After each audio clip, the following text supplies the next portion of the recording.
In the tradition of Malcolm X, peace be unto you. I was doing some research, some legal research, on the legality of assassination of foreign leaders. And I found the primary federal statutes prohibiting the assassination of national leaders, located in 18 U.S. Code, Section 1751.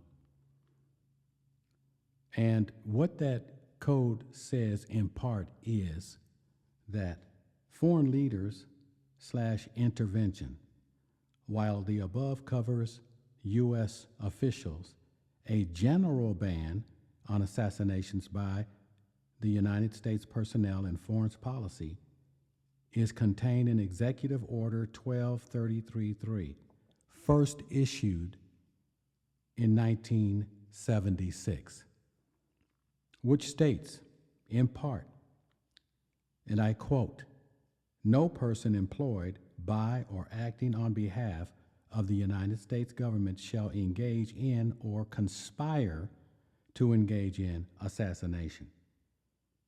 Now, that particular statute was put into effect by President Gerald Ford, and then it was given a little bit more substance by President Ronald Reagan. Now, the basis or reason for instituting that law, of course, stems from the assassination of President Kennedy. And after the Church Committee hearings, wherein it was found by testimony that the CIA had been operating in the United States media broadly for decades and decades,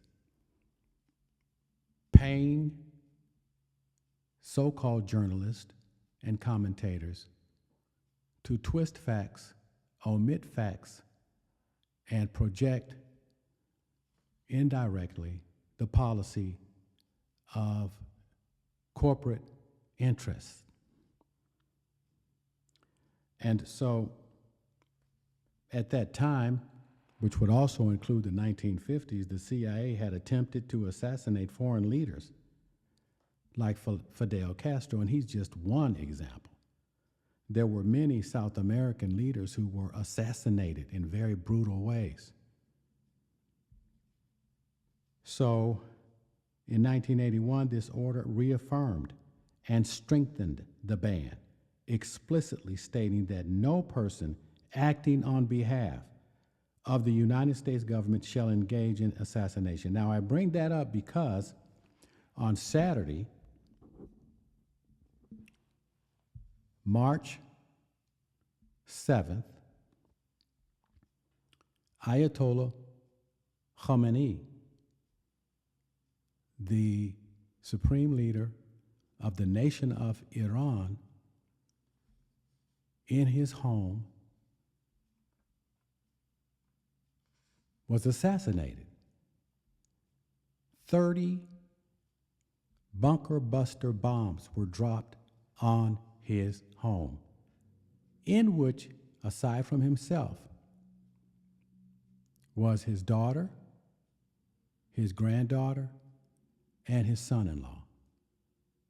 30 bunker buster bombs, each weighing about 2,000 pounds.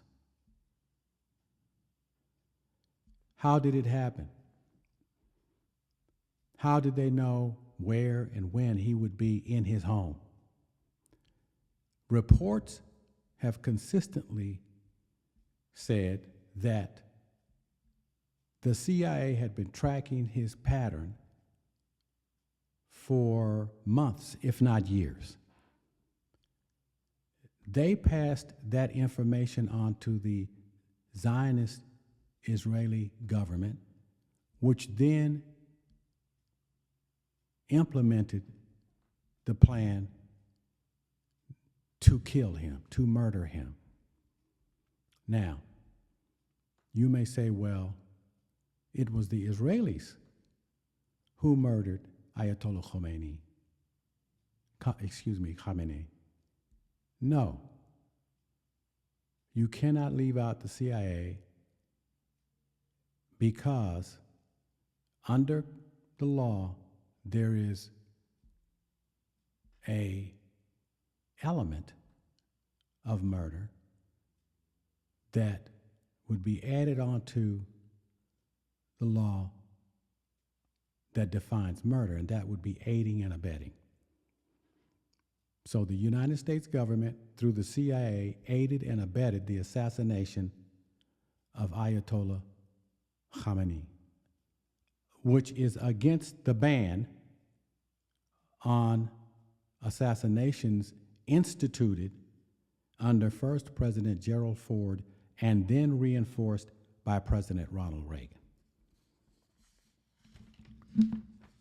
So the United States government, in the form of the CIA, are guilty of murder and a violation of federal statutory law. No one that I have heard speaking on that incident has mentioned this statute. No one. No one on any of the mainstream media, and I'm not surprised about that because we know the mainstream media is bought and paid for. And in fact, I heard, or I read just the other day, that the same man, his name is Ellison, a Zionist, he is now the owner of CNN. He has bought CNN. And people are nervous that they're going to lose their jobs because it's going to shift to a conservative orientation in the broadcasting of their so-called information. And so all of the mainstream media is wiped out. And that's exactly what they found when they did the church committee hearings back in the 1960s. They found that out and they attempted to remedy it. The CIA had infiltrated the media. And it's not just radio and television, it was print, magazines, you name it. In fact, the FBI at that time in the 60s would go around to bookstores and tell booksellers what books not to sell or not to stock. Now, they're doing that now on university campuses. They're doing that on college campuses. They're doing that at high schools. They're censoring information and attempting to delete factual history and replace it with mythological fantasy, which is what they had been doing for decades. And not just in the educational institutions, but also in the religious institutions, which actually promoted a variant form of white supremacist mythology. That's what we're dealing with.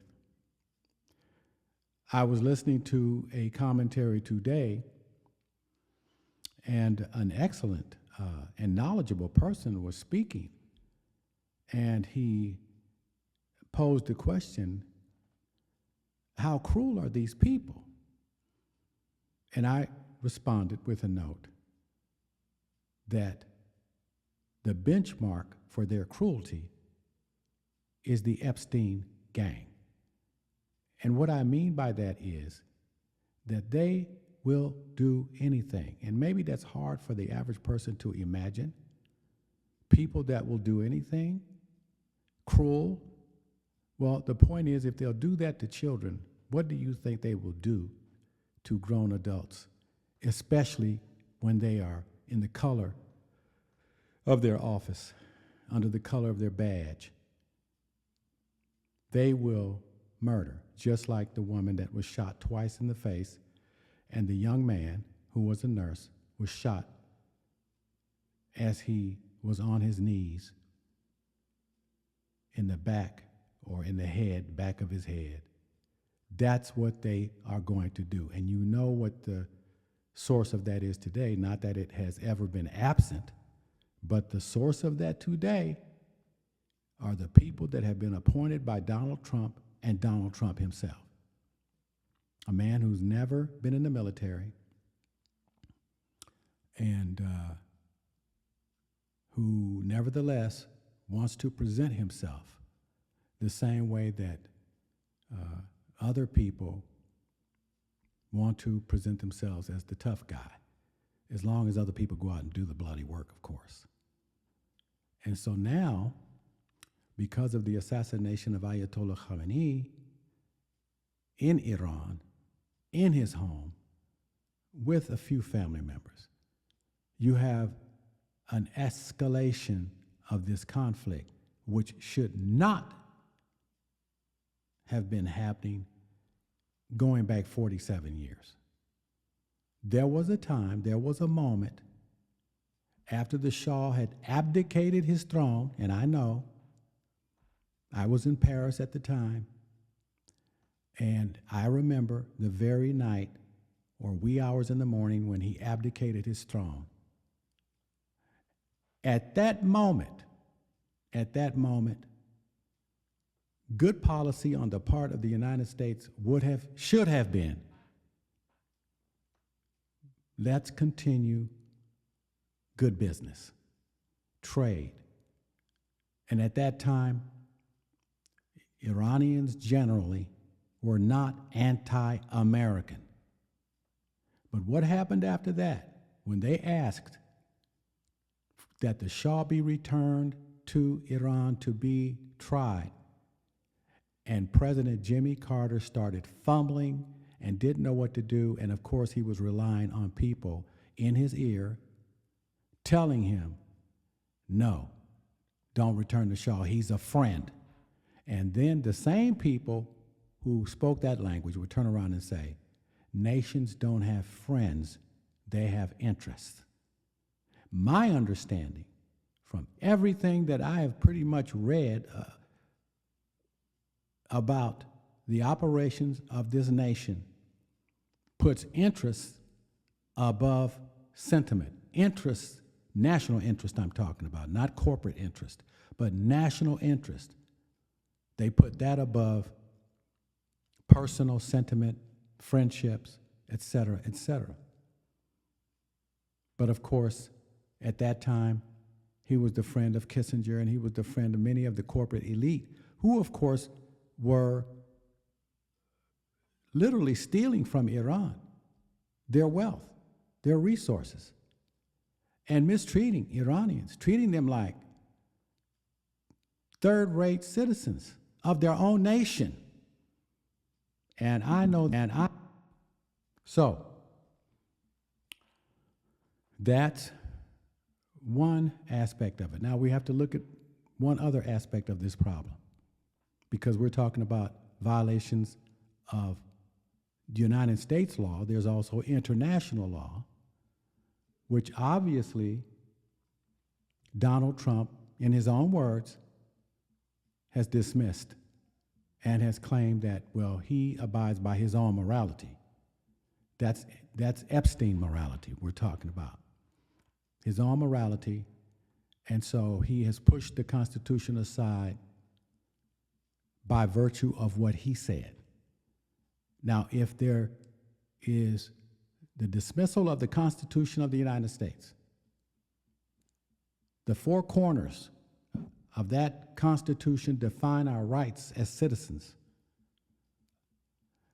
If that is pushed aside, how do you make a judgment on acts by government, whether it be federal, state, or local? How do you make a judgment of right and wrong if there is no Constitution? If there is no Constitution, the law is suspended, because all laws, all ordinances must be traceable for legitimacy back to the Constitution of the United States. And that's why we have a Supreme Court, to make sure that what government does abides by the Constitution. which has the primary purpose of safeguarding the rights of the citizens of the United States. No personal interest, no sentiment. Remember, justice is blind, and the law must be applied equally to everyone. If the Constitution is dismissed, which Trump has dismissed, he declared this war against Iran. He didn't go to Congress. And the Constitution says only Congress can declare war. It's very simple. It's not a complex document, really, unless you just didn't get bits and pieces of it as you went through your grade school and middle school and high school. You should have gotten pretty much all of it by the time you graduated. But notice it's skipped. They'll mention Constitution, but they never go into it and really give you a nice analysis of what it's all about. It's all about you, citizen. So no, they don't want you to be armed intellectually with that understanding. So now if you don't have laws because you don't have a constitution and no reference point, therefore, to determine whether the law is right or not right, or whether acts perpetrated against you are right or wrong or criminal or not criminal, you don't have a government. You have a dictatorship. You have an oligarchy. And that's what we have. Even Jimmy Carter, the ex-president of the United States, said it. You can go to YouTube and find him saying it. We don't have a democracy. We have an oligarchy. That's the truth. And that's why we have this hijacking of the government by Zionists. The government's hijacked. It's hijacked. And it's been a slow process over many, many years, decades, and finally, the right knucklehead is found to get into the presidency and implement the policies of a very strange political ideology that is now bringing the whole world down. Now, one last point I want to make, and it is this. I'm hearing the phrase existential threat, existential threat. I heard it from Netanyahu, I've heard it from Donald Trump, and there's other variants. But when you hear the word existential, you have to listen closely, because what they're doing is they're laying the groundwork by suggesting that to your mind, to the public mind, that they're going to be justified, they're going to be able to rationalize the use of nuclear weapons. If they do that, if Israel uses a nuclear weapon, if Trump uses a nuclear weapon on Iran, all hell will break loose. Do you think Russia is going to allow that on its back door, on its literal back door? Do you think China is going to allow that? Cut them off from a vital resource that they need to do economic growth? No, they're not going to allow it. The United States leadership, if you want to call it that, fails to understand this. Their time has passed. Every nation has a term. And there's another quotation that resonates with that fact. And I quote from a philosopher named Heraclitus: "You cannot step twice into the same river." But greed and maliciousness, being what it is, and evil, will try to hold on to the power they actually do not have any longer, and will have the attitude that if I can't have it, no one can have it. And that's where we are now.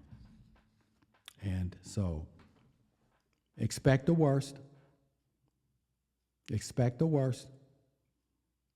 It's going to get very bad. Prices are going to go up because At the end of the day, all business depends on energy. And the energy that our nation and other nations have continued to choose is oil, fossil fuels. So with that,